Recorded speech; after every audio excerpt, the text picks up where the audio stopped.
સૌપ્રથમ તો બધા જ બાળકોને મારા જય સ્વામિનારાયણ. બધા જ બાળકો મજામાં હશો, એકદમ પોતાની સુરક્ષા અને પોતાનું ધ્યાન રાખતા હશો એ મને અપેક્ષા છે.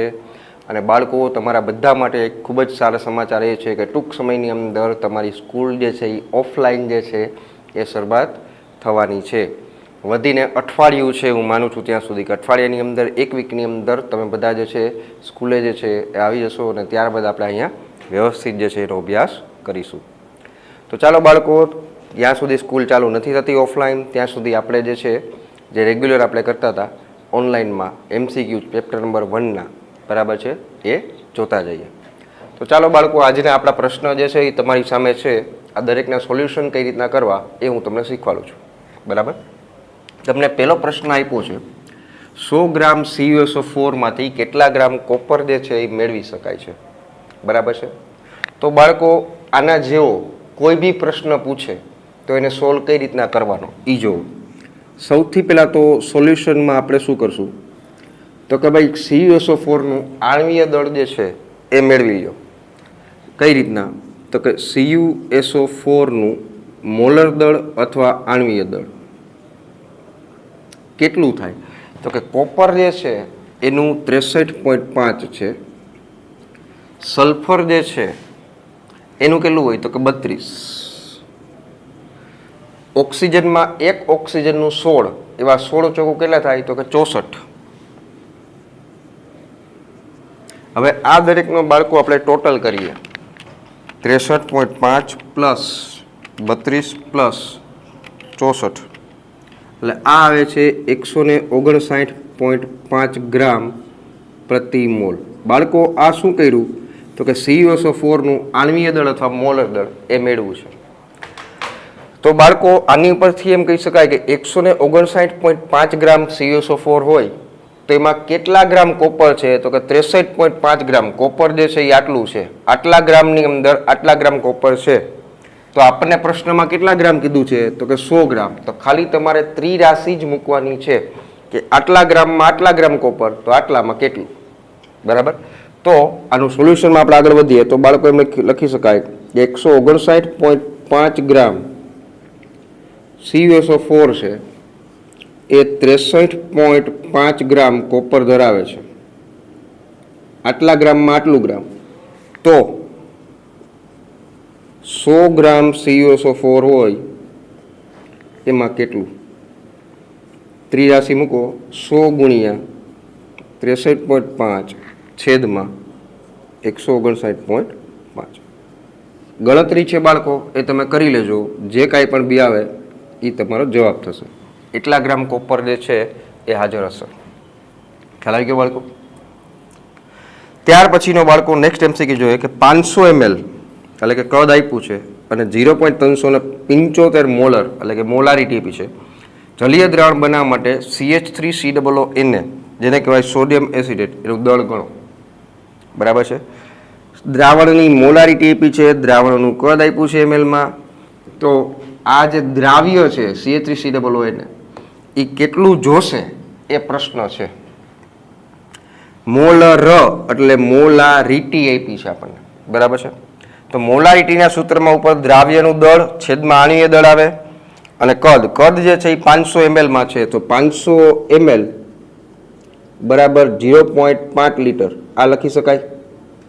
અને CH3COONA નું આણ્વીય દળ, CH3COONA એનું આણ્વીય દળ કઈ રીતના ગણશું તો કાર્બન 2 છે, એક કાર્બનનું 12 એવા 2 છે. સો 12 દુ 24 આનું. હાઇડ્રોજન 3 છે. સો એક હાઇડ્રોજનનું 1 એવા 3 નું 3. સોડિયમનો પરમાણ્વીય દળ 23 હોય તો સોડિયમ છે એનું 23 અને ઓક્સિજન 2 છે, એક ઓક્સિજનનું 16 તેવા 2 ઓક્સિજનનું કેટલું થાય તો કે 32. તો બાળકો આનું ટોટલ મારો 24 પ્લસ 3 પ્લસ 23 પ્લસ 32 આ થશે 82. એ 82 આવ્યું એ બાળકો શું મળ્યું તો કે CH3COONA નું આણ્વીય દળ અથવા મોલર દળ. તો આપણી પાસે એનું આણ્વીય દળ છે, દ્રાવણનું કદ લીટરમાં છે, મોલારિટી છે, તો એની ઉપરથી CH3COONA નું દળ મળી જાય. કઈ રીતના તો કે મોલારિટીનું સૂત્ર મૂકવાનું છે બાળકો. મોલારિટી બરાબર અહીંયા દ્રાવ્ય શું છે તો કે CH3COO નું દળ ગ્રામમાં છેદમાં CH3COO નું મોલર દળ અથવા આણ્વીય દળ ગુણ્યા દ્રાવણનું કદ લીટરમાં. ચોખવટ કરું છું કે લીટરમાં છે એટલે ઉપર ગુણ્યા 1000 નથી કરતા. મોલારિટી આપણને આપેલી છે, કેટલી છે તો કે 0.375. 0.375. CH3COO એનું દળ કેટલું છે એ ગોતવાનું છે. આને કહી દો x. મોલર દળ આપણે મેળવું કેટલું છે તો કે 82. દ્રાવણનું કદ લીટરમાં કેટલું છે તો કે 0.5. સો ધેરફોર x બરાબર 0.375 ગુણ્યા 82 ગુણ્યા 0.5. આને કરતા બનાવ્યો, આ નામ લઈ ગયા, જે આવે બાળકો એ તમારો જવાબ થઈ જશે. સો જ્યારે ક્યારે પણ 3 વસ્તુ આપેલી હોય એની બધી ચોથી વસ્તુ છે એ મળી જશે. બરાબર. ત્યારબાદ બાળકો જોઈએ કે એક દ્રાવણમાં જેમાં ઇથેનોલના મોલ અંશ છે એ 0.04 છે, તો દ્રાવણમાં ઇથેનોલની મોલારિટી કેટલી હશે? હવે બાળકો જ્યારે ક્યારે પણ મેં તમને કીધું છે કે પ્રશ્નમાં દ્રાવક શું છે એ ચોખવટ ન કરી હોય ત્યારે દ્રાવક તરીકે પાણી લઈ લેવાનું. શું લઈ લેવાનું છે? પાણી. ટૂંકમાં અહીંયા ઇથેનોલનું પાણીમાં બનાવેલું દ્રાવણ છે. શું છે? ઇથેનોલનું પાણીમાં બનાવેલું દ્રાવણ છે. ખ્યાલ આવ્યો? તો બાળકો અહીંયા જુઓ, સૌ પહેલા તો શું કરશું તો કે ભાઈ ઇથેનોલના મોલ અંશ બરાબર શું થાય તો કે ઇથેનોલના મોલ છેદમાં કુલ મોલ. તો કુલ મોલ એટલે કોના કોના મોલ થાય બાળકો તો કે ઇથેનોલના મોલ છેદમાં ઇથેનોલ પ્લસ પાણીના મોલ. કારણ કે બીજો ઘટક જે છે આપણને કીધો નથી પણ એ શું હોય તો કે પાણી. તો પાણી જે છે એનું કઈ રીતના કરશું હંમેશા યાદ રાખજો બાળકો, પાણીના જે મોલ છે એ કેટલા તમારે લેવાના છે તો કે ભાઈ H2O ના મોલ જે છે બરાબર દળના છેદમાં એનું આણ્વીય દળ થાય. અહીંયા સામાન્ય રીતે 1 લીટર દ્રાવણ જે છે એ આપણે ગણતરીમાં લેવાનું છે અને 1 લીટર જે છે પાણી તો એ 1 લીટર એટલે 1000 ml પાણી થાય ને 1000 ml એટલે 1000 ગ્રામ પાણી થાય. બરાબર છે, કારણ કે પાણીની ઘનતા છે એ 1 હોય. સો પાણીનું દળ જે છે અહીંયા લેશું 1000, એના છેદમાં કરશું 18. 1000 ના છેદમાં 18 કરો એટલે આ આવશે 55.55. ટૂંકમાં પાણી જે છે એના મોલ કેટલા છે તો કે 55.55. આ હંમેશા યાદ રાખજો. એ 55.55 કઈ રીતના આવ્યા તો કે 1000 ના છેદમાં 18 કરો. 1000 એટલે શું તો કે 1 લીટર પાણી. 1 લીટર એટલે શું તો કે 1000 ml પાણી. 1000 ml એટલે 1000 ગ્રામ પાણી. કા તો કે પાણીની ઘનતા 1 હોય. કેટલી હોય? 1. તો બાળકો ઇથેનોલના મોલ અંશ આપ્યા છે એ કેટલા છે? સો ધેરફોર 0.04 બરાબર ઇથેનોલના મોલ ગણવાના છે. આને કહી દો x અપોન x પ્લસ 55.55. જો ઇથેનોલના મોલ આપણે મેળવવાના છે, પાણીના મોલ 55.55, ઇથેનોલના મોલ અંશ આપણને આપ્યા છે 0.04. ખબર પડી બાળકો? તો આની તમે ગણતરી કરશો એટલે x બરાબર કંઈક કિંમત મળશે. હવે હું ગણતરી નથી કરતો કારણ કે એમાં ગણતરી નહીં કરું. ગણતરી તમે તમારી જાતે કરી શકો. તમને મેથડ આવડવી જોઈએ કે સોલ્વ કઈ રીતના કરવાનું છે. તો અહીંયાથી આ જે મળ્યા એ શું મળ્યા તો કે ઇથેનોલના મોલ મળી ગયા છે. ઇથેનોલના મોલ જે આપણે ધાર્યો તો x, પણ ભાઈ આપણે તો મોલાલિટી જોઈ છે. તો મોલાલિટી એટલે શું થાય બાળકો તો કે મોલાલિટી બરાબર મોલ પ્રતિ કિલોગ્રામ. એ દ્રાવકનું દળ કિલોગ્રામમાં. દ્રાવક શું છે તો કે પાણી. પાણી કેટલું છે તો કે 1 લીટર. 1 લીટર કેટલું થાય તો કે 1000 ગ્રામ. 1000 ગ્રામ એટલે 1 કિલોગ્રામ. ટૂંકમાં અહીંયા જે તમારા ઇથેનોલના મોલ આવે છે એને છેદમાં 1 કેમ સર? બીકોઝ પહેલી વાત પાણી જે છે એ તમારો દ્રાવક છે. બીજું, પાણીની ઘનતા જે છે એ કેટલી હોય? ઘનતા ઇઝ ઇક્વલ ટુ દળના છેદમાં કદ, એ 1 હોય. દળના છેદમાં કદ એ 1, પાણીની ઘનતા જે છે એ 1 હોય. તો પાણીનું જેટલું દળ થાય એ જ પાણીનું કદ થાય. ટૂંકમાં હું એમ કહી શકું કે 1000 ml પાણી કહું કે પછી 1000 ગ્રામ પાણી કહું, બે જ થાય. કેમ? તો કે પાણીની ઘનતા 1 હોવાથી જે એનું કદ હોય એ જ એનું દળ થાય. કેમ? તો કે પાણીની ઘનતા 1 છે. તો 1000 ગ્રામ પાણી એટલે કહી શકાય કે 1 કિલોગ્રામ પાણી. 1000 ગ્રામ બરાબર 1 કિલોગ્રામ. તો એ 1 જે છે અમે છેદમાં લખ્યું ને, એ આ રીતના એવું છે. અને અહીંયા જે કાંઈ પણ બી કિંમત આવે મોલની, એ તમે અહીંયા ઉપર મૂકી દો એટલે જે આવે એ તમારો જવાબ થઈ જશે. અહીંયા એ તમને મોલાલિટી મળી જશે. ખ્યાલ આવી ગયો બાળકો? મેથડ સમજાઈ ગઈ? બરાબર છે. સો આ રીતના તમે ગણતરી કરી શકો છો. આમાં જે મેં તમને શીખવાડ્યું એ કે જ્યારે ક્યારેય પણ દ્રાવક કયો છે એ આપેલું ન હોય ત્યારે દ્રાવક તરીકે પાણી લઈ લેવાનું છે. શું લેવાનું છે? પાણી. બરાબર. અને પાણીના મોલ છે એ કેટલા થાય? તો કે 55.55. એ કેમ આવે? તો કે આ રીતના. આ યાદ રાખજો. ખ્યાલ આવી ગયો બાળકો? તો ચાલો બાળકો, આનો સ્ક્રીનશોટ છે તમે પાડી લ્યો. તો ચાલો બાળકો, ત્યારબાદ આપણે પછીના MCQ જોઈએ. પ્રશ્નો તમારી સામે બોર્ડમાં હાજર છે. આની ગણતરી આપણે કરશું. એક સંયોજનનું પ્રમાણસૂચક સૂત્ર જે છે એ તમને આપેલું છે, જે છે CH2O.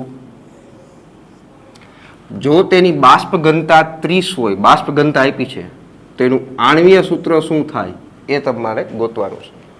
તો બાળકો, મેં તમને આણ્વીય દળ અને બાષ્પ ઘનતા એની વચ્ચેનો એક સંબંધ જે છે એ લાસ્ટમાં લખાવેલો છે. એ સંબંધ શું હતો? તો કે ભાઈ આણ્વીય દળ બરાબર 2 ગુણ્યા બાષ્પ ઘનતા. તો બાળકો, બાષ્પ ઘનતા આપી છે કેટલી છે? તો કે 30. 30 ગુણ્યા 2 એટલે આ કેટલું થશે? 60. ટૂંકમાં આણ્વીય દળ જે છે એનું એ આપણને મળી ગયું છે. તો પ્રમાણસૂચક સૂત્ર ઉપરથી એનું સૂત્ર દળ મળી જાય. કઈ રીતના મળે? તો કે ભાઈ સૂત્ર દળ બરાબર પ્રમાણસૂચક સૂત્ર CH2O છે. એમાં રહેલા દરેક તત્વોના પરમાણુય દળનો સરવાળો કરો. એ જે તમને આપે એને કહેવાય એનું સૂત્ર દળ. તો આ કાર્બન છે એ 1 છે, સો કાર્બનનું 12. હાઇડ્રોજન છે એ 2 છે, સો એનું 2. ઓક્સિજન છે એ 1 છે એટલે 1 ઓક્સિજનનું 16. 16 ને 14 એટલે આ થશે 30. ટૂંકમાં આપણી પાસે એનું સૂત્ર દળ પણ છે, આપણી પાસે એનું આણ્વીય દળ પણ છે. સો આની ઉપરથી સંખ્યા, ગુણક સંખ્યા n મળી જાય. n બરાબર શું કહેવાય? તો કે આણ્વીય દળ અથવા મોલર દળ એના છેદમાં પદાર્થનું સૂત્ર દળ. આ કેટલું છે? તો કે 60. આ કેટલું આવ્યું? તો કે 30. તો n ની કિંમત કેટલી મળી? તો કે 2. હવે તમને ખ્યાલ છે કે આણ્વીય સૂત્ર n ગુણ્યા પ્રમાણસૂચક સૂત્ર. n કેટલું આવ્યું? તો કે 2. પ્રમાણસૂચક સૂત્ર કેટલું છે? તો કે CH2O. સો આને 2 વડે ગુણી નાખો એટલે આ થશે C2H4O2. આ તમારો જવાબ થશે બાળકો. C2H4O2. ખ્યાલ આવી ગયો? સો આ રીતનાની ગણતરી કરી શકાય છે. ત્યારબાદ એક પ્રશ્ન છે બાળકો કે એક દ્રાવણ કે જેમાં HClના અણુઓની સંખ્યા પ્રશ્નમાં આપણને આપી છે, તેના 1 ડેસીમીટર ક્યુબ. હવે બાળકો, આ તમને ચોખવટ કરી દઉં કે 1 ડેસીમીટર ક્યુબ બરાબર થાય 1 લીટર. ટૂંકમાં દ્રાવણનું કદ લીટરમાં આટલું છે, 1 લીટર.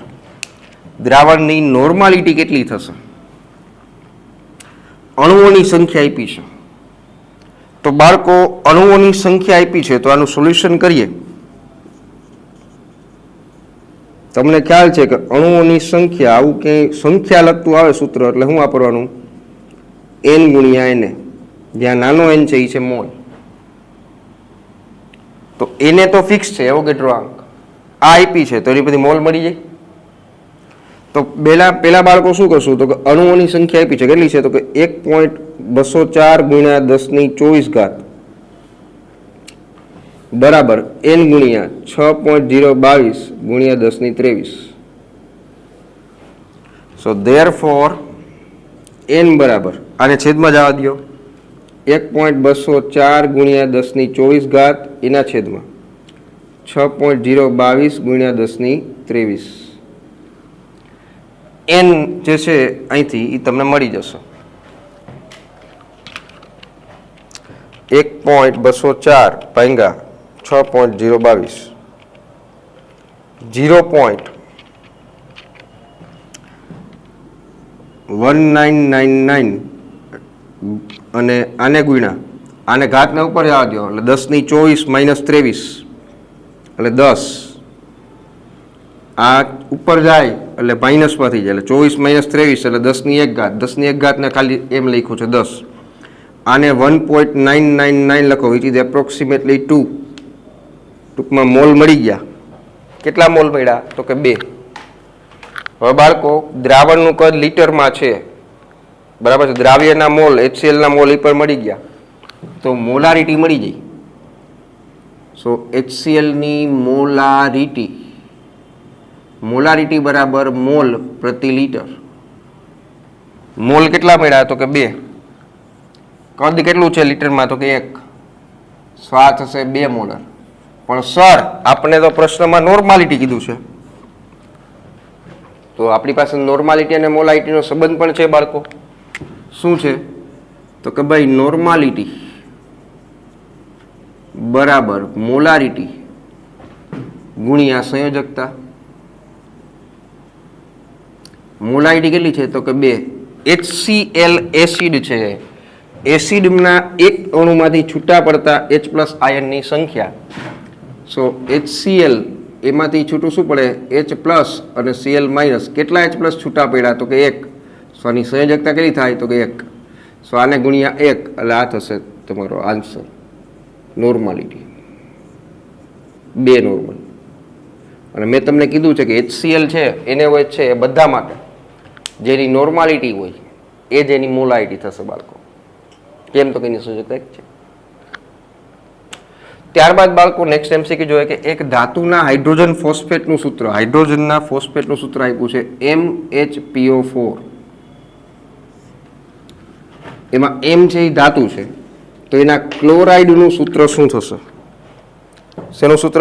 ક્લોરાઇડનું સૂત્ર શું થશે? હવે બાળકો બહુ સિમ્પલ છે. આની અંદર MHPO4 આવું આપ્યું છે હાઇડ્રોજન ફોસ્ફેટનું સૂત્ર. હવે તમને ખ્યાલ હોવો જોઈએ કે ફોસ્ફેટ આયન જે છે ને એનો આખાનો એનો વીજભાર હોય -3. કેટલો હોય છે? -3. હાઇડ્રોજન હોય એ હોય +1. તો આ કેટલું હોય તો કે આ +2 હોય. કેમ તો કે વીજભારની દ્રષ્ટિએ તટસ્થ થઈ જવું જોઈએ. આ -3 છે તો આ +1 હોય હાઇડ્રોજન. તો આ કેટલું હોય તો કે +2 હોય. તો જ આ +3 અને -3 બેલેન્સ થાય. ટૂંકમાં અહીંયા M જે ધાતુ છે એનો વીજભાર એ આપણને મળી ગયો. એ કેટલો મળ્યો તો કે +2. તો હવે તમારે ક્લોરાઇડ જોઈએ છે એનું સૂત્ર ક્લોરાઇડનું બનાવવું છે તો M કેટલું છે તો કે +2. પછી ફ્લોરિન, ક્લોરિન, બ્રોમિન, આયોડિન એટલે કે હેલોજન સમૂહ એ દરેકનો વીજભાર કેટલો હોય તો કે -1. તો ભાઈ આ M+2 છે, Cl -1 છે, આ બેને જોડીએ તો આનું સૂત્ર શું બનશે તો કે MCl2. આ અહીંયા વયો જાય, આ અહીંયા વયો જાય, જે મેં તમને પહેલાં શીખવાડેલું છે. સો આનું ક્લોરાઇડનું સૂત્ર બનશે MCl2. આ તમારો જવાબ થઈ જશે. ખ્યાલ આવ્યો બાળકો? ત્યારબાદ જોઈએ એના પછીનો કે 4 ગ્રામ NaOH-માં પ્રોટોનની કુલ પ્રોટોનની સંખ્યા કેટલી થશે? બરાબર છે. તો જોઈએ NaOH-નું આણ્વીય દળ અને એના દળ ઉપરથી NaOH-ના મોલ મળી જાય બાળકો. તો સૌથી પહેલાં તો NaOH-ના મોલ કેટલા થાય તો કે દળના છેદમાં આણ્વીય દળ. આનું દળ છે એ 4 છે. આણ્વીય દળમાં તમે ટોટલ કરો એટલે સોડિયમનું 23, ઓક્સિજનનો 16 અને હાઇડ્રોજનનો 1 એટલે એનું આણ્વીય દળ આવશે 40. સો 4/40 એટલે આ થઈ જશે 1/10 એટલે 0.1 મોલ. સો NaOH-ના મોલ મળી ગયા છે. હવે તમારે NaOH ના એક અણુમાં પ્રોટોનની સંખ્યા કેટલી ઈ ગણવાનું છે. તો ભાઈ NaOH ના એક અણુમાં પ્રોટોનની સંખ્યા બરાબર સોડિયમ છે એનો પરમાણુ ક્રમાંક 11 છે. એનો મતલબ કે એક સોડિયમમાં 11 પ્રોટોન હોય, કારણ કે જે તત્વનો પરમાણુ ક્રમાંક હોય એ એની પ્રોટોનની સંખ્યા દર્શાવે છે. તો સોડિયમના 11, ઓક્સિજન છે એનો પરમાણુ ક્રમાંક 8 છે, જે દર્શાવે છે કે ઓક્સિજનમાં 8 પ્રોટોન છે. સો 8 એના, અને હાઇડ્રોજનનો પરમાણુ ક્રમાંક 1 છે, સો એ દર્શાવે છે કે એમાં 1 પ્રોટોન છે. સો 11 અને 9 આ કેટલા થયા? તો કે 20 પ્રોટોન થાય છે એક અણુમાં. ચોખવટ કરું છું, આ જે છે એ પ્રોટોનની સંખ્યા એના પરમાણુ ક્રમાંક જેટલી છે, અને આ જે છે એના પરમાણુય દળના આધારે પરમાણુય દળના આધારે જે છે આણ્વીય દળ એનું મળ્યું છે. એટલે આ બે અલગ અલગ છે. આ પરમાણુ ક્રમાંક છે, આ પરમાણુય દળ છે, એટલે લોચા ન મારતા. સો એક અણુમાં 20 પ્રોટોન થાય. આપણી પાસે NaOH મોલ પણ છે. તો હવે આપણી પાસે સૂત્ર તો છે જ. શું છે? તો કે પ્રોટોનની સંખ્યા બરાબર n ગુણ્યા Na. નાનો n શું છે? તો કે મોલ. મોલ કેટલા મળ્યા? તો કે 0.1. સો 0.1 ગુણ્યા એક અણુમાં પ્રોટોન કેટલા છે? તો કે 20. સો એને ગુણ્યા 20 અને ગુણ્યા Na કેટલું છે? તો કે 6.022 ગુણ્યા 10⁻23. આની ગણતરી કરો બાળકો, જે આવે એ તમારો ફાઇનલ જવાબ. ખ્યાલ આવી ગયો બાળકો? આના જેવા આપણે આગળ ઇલેક્ટ્રોન પ્રોટોનના આ પણ પ્રશ્ન કરેલા છે સોલ્વ. તો આ રીતના તમે પ્રોટોનની સંખ્યા મેળવી શકો છો. ખ્યાલ આવી ગયો? બસ તો બાળકો ચાલો આનો સ્ક્રીનશોટ છે તમે પાડી લો, ત્યારબાદ આપણે આગળ જોશું. તો ચાલો બાળકો, ત્યારબાદ પ્રશ્નો તમારી સામે આવી ગયા છે. પ્રશ્ન છે પેલો, 4.2 ગ્રામ N-3 માં સંયોજકતા ઇલેક્ટ્રોનની સંખ્યા કેટલી થાય? બરાબર, પ્રશ્ન બહુ સારો છે બાળકો. N-3 બરાબર છે, એનું આપણી પાસે સૌથી પહેલા તો મોલ ગોતી લઈએ. એના કઈ રીતના ગોતશું? તો કે એનું દળ છે N-3 ના મોલ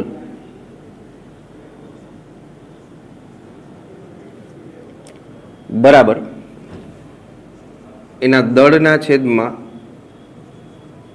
આણ્વીય દળ. દળ જે છે એ પૂછે 4.2. પ્રશ્નમાં થોડોક સુધારો છે બાળકો. અહીંયા N3-3, નોટ N-3.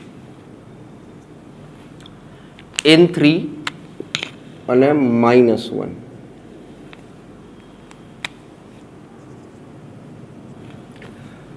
તો દળ આપ્યું છે 4.2 ગ્રામ. નાઇટ્રોજન છે એ 3 છે. એક નાઇટ્રોજન છે એનું પરમાણુય દળ કેટલું હોય? તો કે એક નાઇટ્રોજનનું 14. એવા કેટલા છે? તો કે 3. સો 14 તેરી 42 થશે.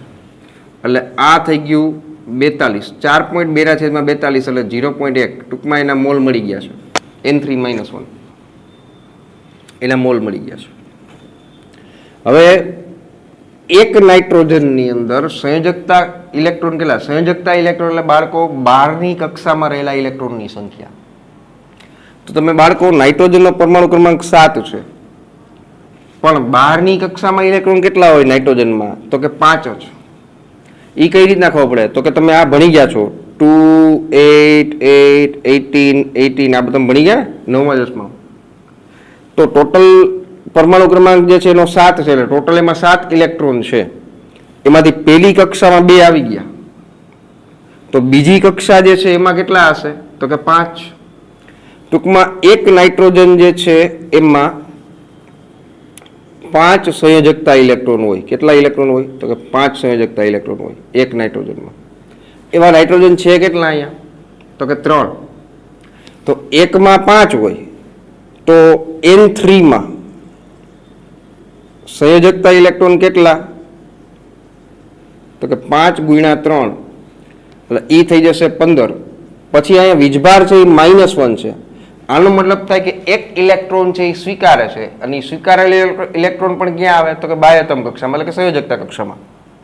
તો એ વીજભાર જે છે -1 એ અહીંયા હું ઉમેરીશ. સો ટોટલ આગલા થશે તો કે 16 ઇલેક્ટ્રોન.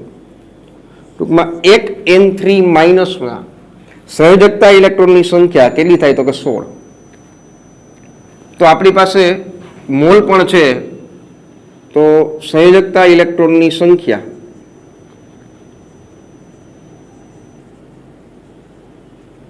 બરાબર n ગુણ્યા n, નાનો n એટલે મોલ. મોલ કેટલા છે તો કે 0.1.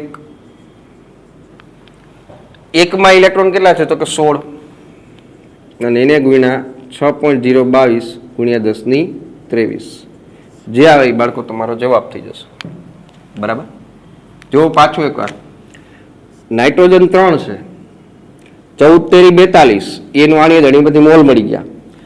એક નાઇટ્રોજન જે છે એમાં 5 સંયોજકતા ઇલેક્ટ્રોન હોય, એવા 3 નાઇટ્રોજન હોવાથી 5 15 ઈ થયા અને -1 જે વીજભાર છે એ ઉમેરવાનો એટલે ટોટલ 16 થયા. ત્યારબાદ પ્રશ્ન જોઈએ બાળકો કે 1 મોલ સોડિયમ અને 10^23 સોડિયમના 10^23 સોડિયમ પરમાણુનો ગુણોત્તર કેટલો થાય? હવે બાળકો તમને ખ્યાલ છે 1 મોલ સોડિયમ એટલે કેટલું થાય તો કે 6.022 ગુણ્યા 10^23 આટલા પરમાણુ થાય. તો 1 મોલ સોડિયમ અને 10^23 સોડિયમ પરમાણુ, તો એનો ગુણોત્તર જોઈએ. 1 મોલ સોડિયમ એટલે કેટલા પરમાણુ થાય તો કે 6.022 ગુણ્યા 10^23 પરમાણુ છેદમાં ફરી પાછા 10^23 પરમાણુ. બરાબર છે. તો 10^23 કેન્સલ, આ કેટલું થશે 6.022. આ તમારો જવાબ થઈ ગયો. ટૂંકમાં આમાં નવું કાંઈ નહોતું. આ 1 મોલ સોડિયમ એટલે આટલા પરમાણુ થાય આપણને ખબર હોવી જોઈએ. પછી આ કેન્સલ કરી નાખો એટલે તમારો જવાબ આવી જશે. બહુ સિમ્પલ ને બહુ સરળ છે. ત્યારબાદ જોઈએ બાળકો એક પ્રક્રિયા આપી છે N2 + 3H2 gives 2NH3. પ્રક્રિયા મુજબ 3.4 ગ્રામ એમોનિયાના ઉત્પાદન કરવા માટે N2 વાયુનું STP એ કદ કેટલું જરૂર છે? HTP નહીં, STP એ કદ કેટલું જરૂરી છે? તો આપણે પ્રક્રિયા આપી છે એ પ્રમાણે લખી શકાય. પ્રક્રિયા પરથી N2 + 3H2 gives 2NH3. અહીંયા 2 નાઇટ્રોજન છે એટલે આ થાય 28 ગ્રામ, એકનું 14 એવા 2 છે. 6 હાઇડ્રોજન છે, 3 દુ 6, આ 6 ગ્રામ અને એક એમોનિયાનું 17 એવા 2 છે એટલે 17 દુ 34 ગ્રામ. બરાબર. આ આણ્વીય દળ દરેકના લખ્યા છે. તો આની ઉપરથી એમ કહી શકાય કોના સંદર્ભમાં મારે જોઈએ છે? નાઇટ્રોજન વાયુના સંદર્ભમાં. તો હું એમ કહી શકું કે 34 ગ્રામ એમોનિયા ઉત્પન્ન કરવા માટે 28 ગ્રામ N2 મારે જોઈએ છે. પ્રક્રિયા ઉપરથી શું કહી શકાય તો કે ભાઈ 34 ગ્રામ એમોનિયા છે એ ઉત્પન્ન કરવા માટે મારે 28 ગ્રામ N2 જોઈએ છે.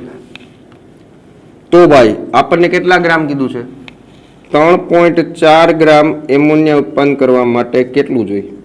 તો કે 3.4 83 મૂકી દો ગુણ્યા 28 ભાંગા 34.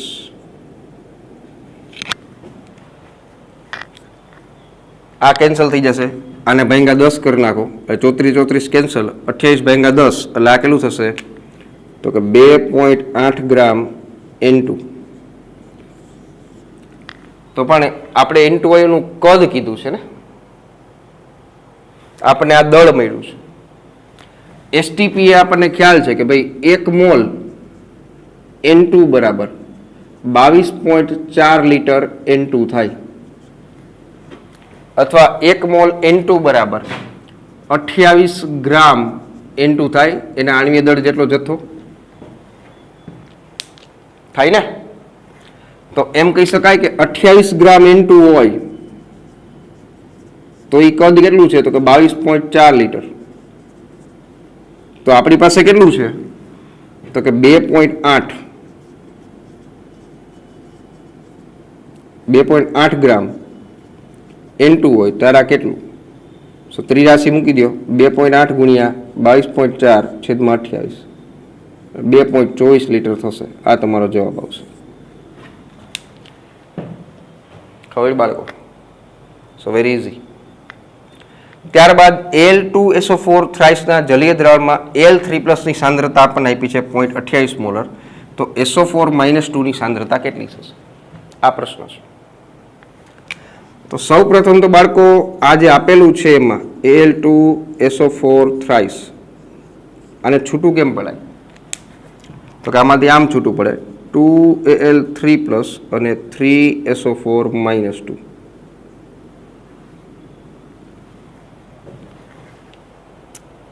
Al3+ અને 3SO4-2. ખબર પડી? એમાં એલ્યુમિનિયમ Al3+ ની સાંદ્રતા જે છે એ તમને આપેલી છે. કેટલી આપી છે? તો કે 0.28 મોલર. આની કેટલી છે એ તમારે કહેવાની છે. તો બાળકો અહીંયા Al3+ કેટલા છે? તો કે 2. તો 2 ની 0.28 હોય તો 1 ની કેટલી થાય? 1 Al3+ ની કેટલી થાય? તો કે 0.28 ભાગ્યા 2 એટલે 0.14 થાય. પાછું એક હું કહું છું, સમજજો. 2 Al3+ ની સાંદ્રતા 0.28 મોલર છે. તો 1 ની કેટલી થાય? તો કે ભાઈ 0.14. એવા અહીંયા કેટલા છે? તો કે 3 છે આયનો. કેટલા? 3. હવે 1 ની કેટલી થતી હતી? તો કે 0.14. તો અહીંયા કેટલા છે? તો કે 3. સો ધેરફોર SO4-2 ની સાંદ્રતા બરાબર 3 ગુણ્યા 0.14 એટલે આ થશે 0.42 મોલર. આ તમારો સિમ્પલ જવાબ 0.42. સમજો બાળકો. પાછું એક હું કહું છું. Al3+ ની સાંદ્રતા છે એ 0.28 મોલર, પણ એ 2 છે Al3+. તો 1 નું કેટલું થાય? તો કે 2 નું 0.28, તો 1 નું 0.14. તો અહીંયા એવા કેટલા છે? તો કે 3. 1 નું 0.14, તો 3 નું કેટલું? તો કે ગુણ્યા 3. જે આવે તમારો જવાબ. ખ્યાલ આવી ગયો બાળકો? તો બાળકો અહીંયા સુધી આજે આપણે રાખીશું. તમે આનો સ્ક્રીનશોટ છે પણ જોઈ લેજો. અત્યાર સુધી જે મોટાભાગના જે પ્રકારના MCQ છે એ મેં તમને કરાવી દીધા કે આ ચેપ્ટરમાંથી આ અને આના જેવા ટૂંકમાં MCQ જે છે એ અગાઉ પૂછાઈ ગયા છે ને પૂછાઈ શકે છે. વધારાની પ્રેક્ટિસ માટે જ્યારે તમે અહીંયા આવશો ત્યારે જે તમને બુક આપવામાં આવશે એમાંથી તમારે પ્રેક્ટિસ છે એ કરવાની છે.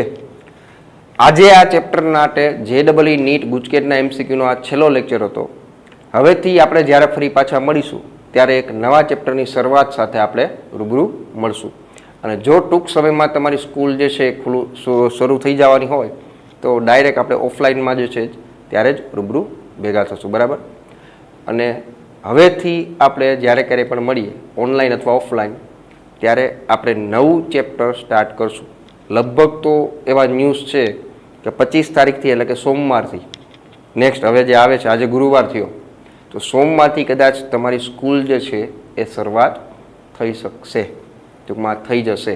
બરાબર છે?